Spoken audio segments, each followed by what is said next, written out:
1.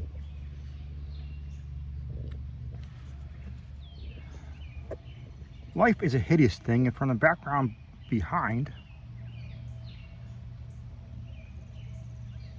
we know of it. What we know of it, pure demoniacal hints of truth, which make it sometimes a thousandfold more hideous. Science, already oppressive with its shocking revelations, will perhaps be the ultimate exterminator of our human species, if separate species we be. For its reserve of unguessed horrors could never be borne by mortal brains if loosed upon the world. If we knew what we are, we should do as Sir Arthur Jermyn did, and Arthur Jermyn soaked himself in oil and set himself to fire to his clothing one night. No one placed the charred fragments in an urn or set a memorial to him who had been. For certain papers and a certain boxed object were found, which make men wish to forget. Some who knew him do not admit he ever existed. Arthur Jermyn went out on the moor and burned himself after seeing the boxed object, which had come from Africa. It was this object, and not his peculiar personal appearance, which made him end his life. Many would have disliked to live if possessed of the peculiar features of Arthur Jermyn, but he had been a poet and a scholar, and had not minded. Learning was in his blood, for his great-grandfather, Sir Robert Jermyn, B.T., had been an anthropologist of note, whilst his great-great-great-grandfather, Sir Wade Jermyn, was one of the earliest explorers of the Congo region, and had written eruditely of its tribes, animals, and supposed antiquities. Indeed, Sir Wade had possessed an intellectual zeal amounting almost to a mania. His bizarre conjectures on a prehistoric white Congolese civilization earning him much ridicule when his book Observations on the Several Parts of Africa was published. In 1765, this fearless explorer had been placed in a madhouse at Huntingdon. Madness was on all the Germans, and people were glad there were not many of them. The line put forth no branches, and Arthur was the last of it. If he had not been, one cannot say what he would have done when the object came. The Germans never seemed to look right. Something was amiss, though Arthur was the worst, and the old family portraits in Jermyn House showed fine faces enough before Wade's time, Sir Wade's time. Certainly the madness began with Sir Wade, whose wild stories of Africa were at once the delight and terror of his few friends. It showed in his collection of trophies and specimens which were not such as a normal man would accumulate and preserve, and appeared strikingly in the oriental seclusion in which he kept his wife.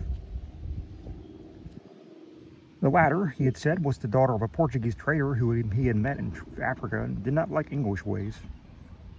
She, with an son born in Africa, had accompanied him back from the second and longest of his trips, and had gone with him on the third and last, never returning.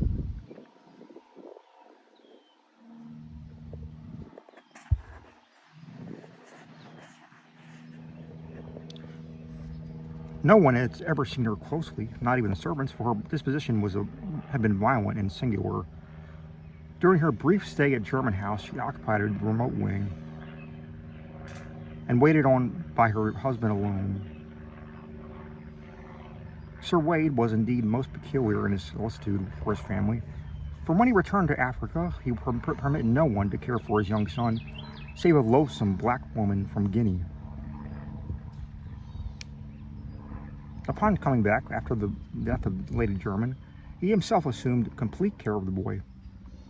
But it was the talk of Sir Wade, especially when his cups, which chiefly led his friends to deem him mad.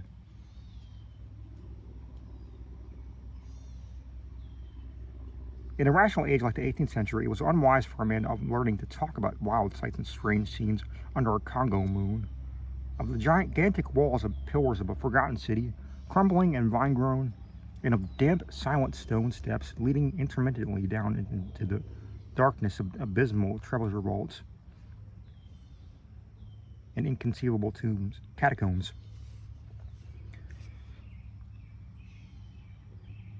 Especially was it unwise to rave of the living things that might haunt such a place, of creatures half of the jungle and half of an impiously aged city, fabulous creatures which even a Pliny might describe with skepticism,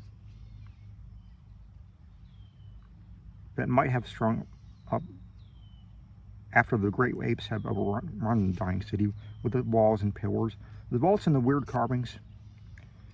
Yet after he came home for the last time, Sir Wade would speak of such matters with a shudderingly uncanny zest, mostly after his third glass at the Knight's Head, boasting of what he had found in the jungle, and how he had dwelt among terrible ruins known only to him.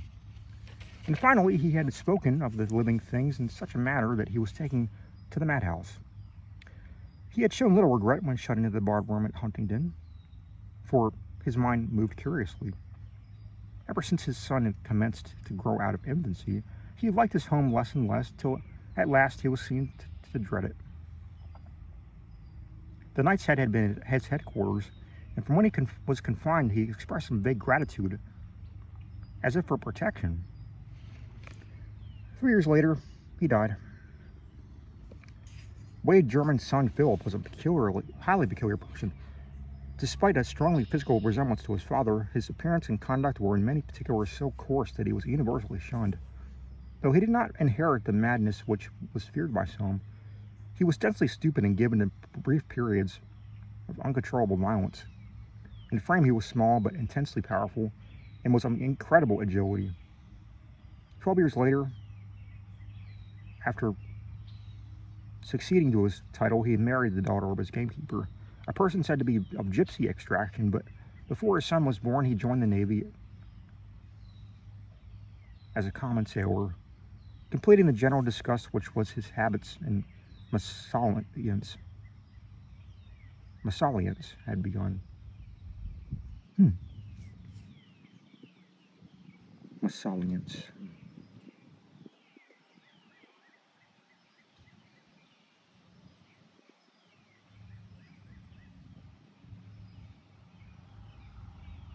After the close of the American War, he was heard of as a sailor on a merchantman in the African trade, having a kind of reputation for feats of strength and climbing. He finally disappeared one night as the ship lay off the Congo coast.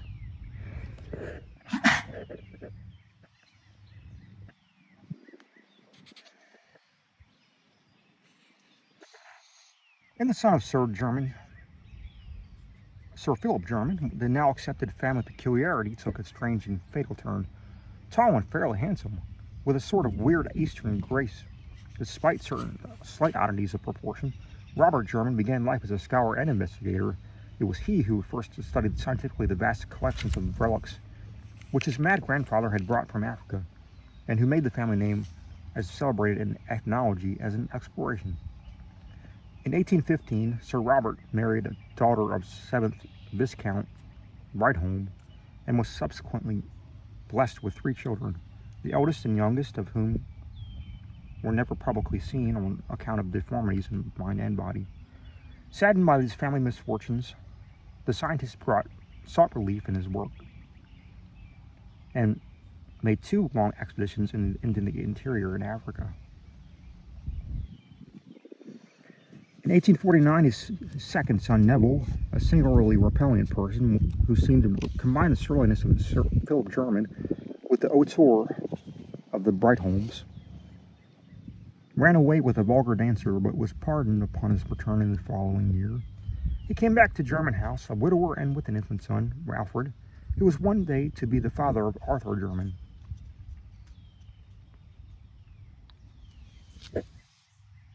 Friends said that this was this series of griefs which unhinged the mind of Sir Robert Jermyn. Yet it was probably merely a bit of African folklore which caused the disaster.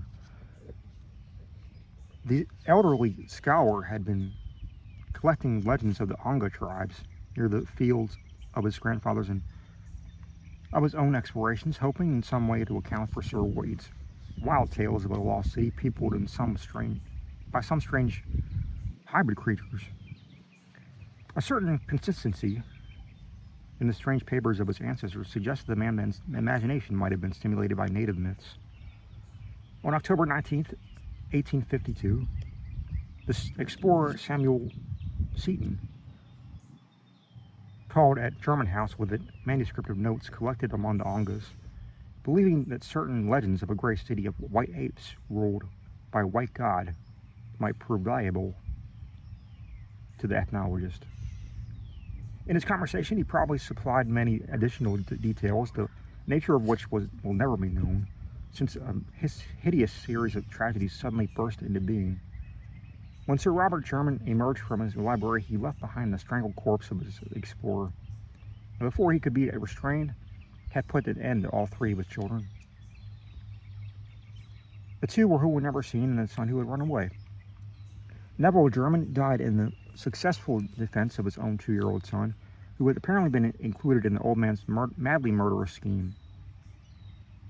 Sir Robert himself, after repeated attempts at suicide and a stubborn refusal to utter any articulate sound,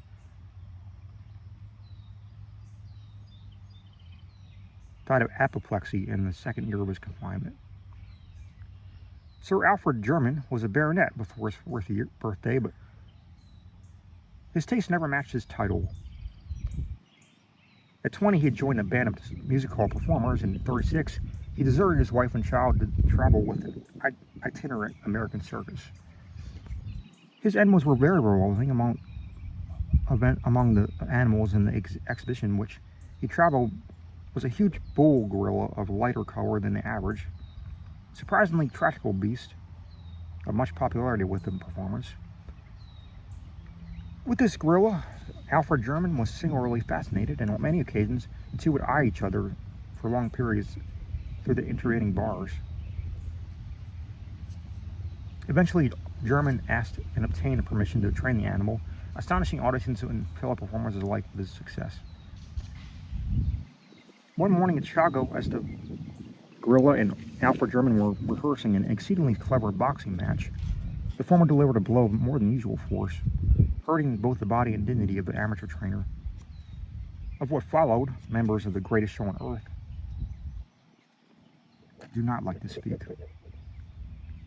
They did not expect to hear Sir Alfred Jermyn emit a shrill, inhuman scream, or to see him seize his clumsy antagonist with both hands, drag it to the floor of the cage, and bite fiendishly at its hairy throat. The gorilla was off its guard, but not for long. And before anything could be done by the regular trainer, the body, which had belonged to a baronet, which passed recognition.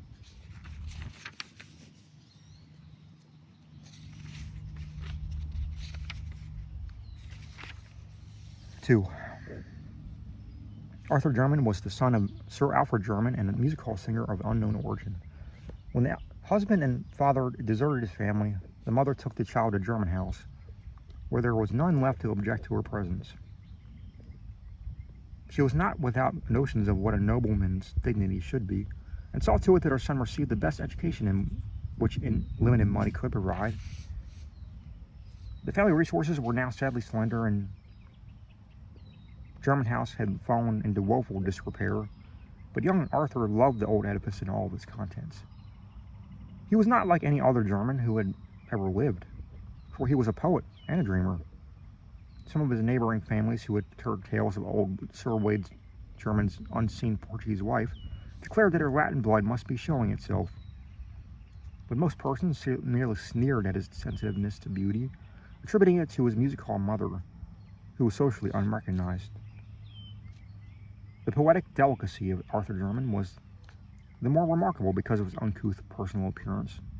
Most of the Jermyns had possessed a subtly odd and repellent cast, but Arthur's case was very striking. It is hard to say what he resembled, but his expression, his facial angle, and the length of his arms gave a thrill of repulsion to those who met him for the first time. It was the mind and the character of Arthur Jermyn which atoned for his aspect. Gifted and learned, he took highest honors at Oxford, and seemed likely to redeem an intellectual fame of his family. Though a poetic rather than scientific temperament, he planned to continue the work of his forefathers in African ethnology and antiquities, utilizing the truly wonderful though strange collection of Sir Wade. With his fanciful mind, he thought often of the prehistoric civilization in which the mad explorer had so implicitly believed, and would weave tale after tale about the silent jungle city, mentioned in the latter's wilder notes and paragraphs. For the nebulous utterances concerning a nameless, unsuspected race of jungle hybrids, he had a peculiar feeling of mingled terror and attraction. Speculating on the possible basis of such a fancy, and seeking to obtain light among the more recent data gleaned by his great-great-grandfather and Samuel Seton among the Ongas. In 1911, after the death of his mother, Sir Arthur Jermyn determined to pursue his investigations to the utmost extent. Selling a portion of his estate to obtain the requisite money, he outfitted an expedition and sailed for the Congo. Arranging with the Belgian authorities for a party of guides, he spent a year in the Onga and Kaliri country, finding data beyond the highest of his expectations. Among the Kaliris was an aged chief named Mowanu, who possessed not only a highly retentive memory, but a singular degree of intelligence and interest in old legends.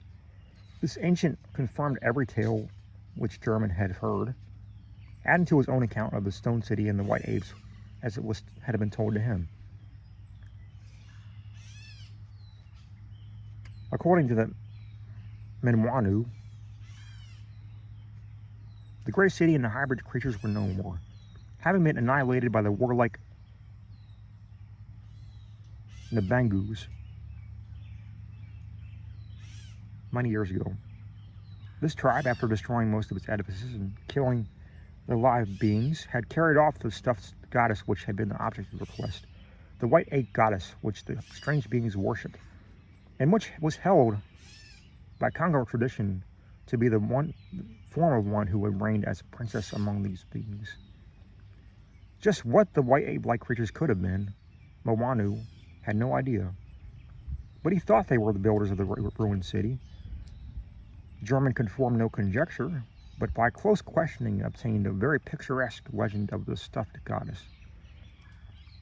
The ape princess, it was said, became the consort of a great white god who had come out of the west. For a long time they reigned over the city together, but when they had a son, all three went away. Later the god and princess had returned, and upon the death of the princess, her divine husband had mummified the body and enshrined it in a vast house of stone where it was worshipped. Then he departed alone. The legends here seem to present three variants. According to one story, nothing further happened save that the stuffed goddess became a symbol of supremacy for whatever tribe might possess it. It was for this reason that the Nabangus carried it off. A second story told of the great god's return and death at the feet of his enshrined wife. A third told of the return of the son, grown to manhood, or apehood, or godhood, as the case might be, yet unconscious of his identity. Surely the imaginative blacks had made the most of whatever events might lie behind the extravagant legendary. Of the reality of the jungle city described by old Sir Wade, Arthur Jermyn had no further doubt, and was hardly astonished when, early in 1912, he came upon what was left of it. Its size might have been exaggerated, yet the stones lying about proved it was no mere Negro village. Unfortunately, no carbons could be found, and the small size of the expedition prevented operations towards clearing the one visible passageway that seemed to lead down into the system of vaults which Sir Wade had mentioned. The white apes and the stuffed goddess were discussed with all the native chiefs of the region, but it remained for a European to improve upon the data offered by old Mowanu. M. Vera Vera ran. Belgian agent at a trading post in the Congo believed that he could not only locate but obtain the stuffed goddess, of which he had vaguely heard.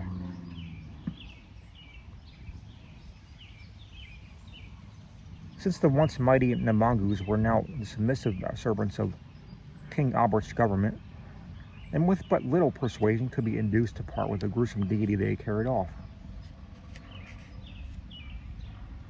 When Jermyn sailed for England, therefore, it was with the exultant probability that he would within a few months receive a priceless ethnological relic confirming the wildest of his great-great-great-grandfather's narratives. That is, the wildest which he had ever heard. Countrymen near Jermyn House had perhaps heard wilder tales handed down from ancestors who had listened to it or wait around the tables of the Knight's Head. Arthur Jermyn waited very patiently for the expected box from M. Vera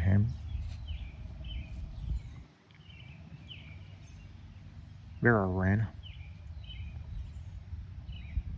Meanwhile, studying with increased diligence the manuscripts left by his mad ancestor, he began to feel closely akin to Sir Wade, and to seek relics of the latter's personal life in England as well as of his African exploits. Oral accounts of the mysterious and secluded wife had been numerous, but no tangible relic of her stay at Jermyn House remained. Jermyn wondered what circumstance had prompted or permitted such an effacement, and decided that the husband's insanity was the prime cause.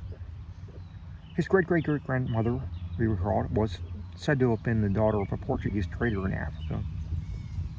No doubt her practical heritage and superficial knowledge of the Star Continent had caused her to flout Sir Wade's talk of the interior, a thing which such a man would not be likely to forgive. She had died in Africa, perhaps dragged thither by a husband determined to prove what he had told.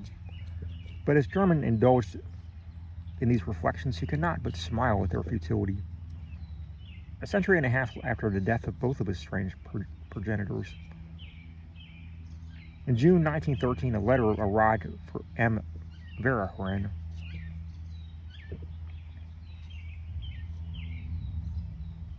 telling of the finding of the stuffed goddess. It was, as the Belgian averred, a most extraordinary object, an object quite beyond the power of a layman to classify. Whether it was human or simian, only a scientist could determine, and the process of determination would be greatly hampered by its imperfect condition. Time and the Congo climate are not kind to mummies, especially when their preparation is as amateurish as seemed to be the case here. Around the creature's neck had been found a gold chain bearing an empty locket on which were armorial designs. No doubt some hapless traveler's keepsake, taken by the Nabangus and hung upon the goddess as a charm. In commenting on the contour of the mummy's face, M. Vera suggested a whimsical comparison, or rather expressed a humorous wonder just at how it would strike his correspondent, but was much too interested in scientifically to waste many words in levity. The stuffed goddess, he wrote, would arrive duly packed about a month after the receipt of the letter. The boxed object was delivered at Jermyn House on the afternoon of August 3rd, 1913, being conveyed immediately to the large chamber which housed the collection of African specimens, as arranged by Sir Robert and Arthur.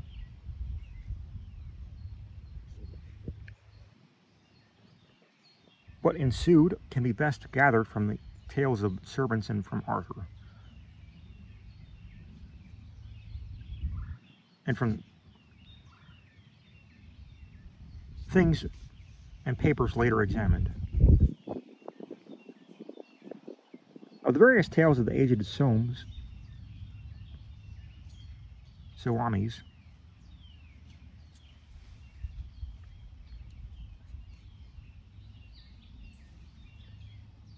the family butler is most ample and coherent. According to this trustworthy man, Arthur Jermyn dismissed everyone from the room before opening the box, though the instant sound of hammer and chisel showed that he did not delay the operation. Nothing was heard for some time. Just how long salamis cannot exactly estimate, but it was certainly less than a quarter of an hour later that the horrible scream, undoubtedly in Jermyn's voice, was heard. Immediately after Jermyn emerged from the room, rushing frantically towards the front of the house, as if pursued by some hideous enemy. The expression on his face, a face ghastly enough in repose, was beyond description. When near a front door, he seemed to think of something, and turned back in his flight, finally disappearing down the stairs of the cellar. The servants were utterly dumbfounded and watched at the head of the stairs, but their master did not return. A smell of oil was all that came out from the regions below. After dark, a rattling was heard at the door leading to the cellar into the courtyard, and a stable boy saw Arthur Jermyn, glistening from head to foot with oil and rattling of that fluid, steal furtively out and vanished on the black moor surrounding the house. Then, in exultation of supreme horror, everyone saw the end. A spark appeared on the moor, a flame arose, and a pillar of human fire reached the heavens. The house of Jermyn no longer existed. The reason why Arthur Jermyn's charred fragments were not collected and buried lies in what was found afterward. Principally the thing in the box. The stuffed goddess was a nauseous sight, withered and eaten away, but it was a clearly mummified white ape of some unknown species. Less hairy than any recorded variety, and infinitely nearer mankind, quite shockingly so. Detailed description would be rather unpleasant, but two salient particulars must be told, for they fit in revoltingly with certain notes of Sir Wade Jermyn's African expeditions and with the Congolese legends of the white god and the ape princess. The two particulars in question are these. The arms on the golden locket about the creature's neck were the Jermyn arms, and the jocose suggestion of M. Verhaeren about a certain resemblance is connected with a shriveled face, applied with vivid, ghastly, and unnatural horror to none other than the sensitive Arthur Jermyn, great-great-great-grandson of Sir Wade Jermyn and an unknown wife. Members of the Royal Anthropological Institute burned the thing and threw the locket into the well, and some of them do not admit that Arthur Jermyn ever existed.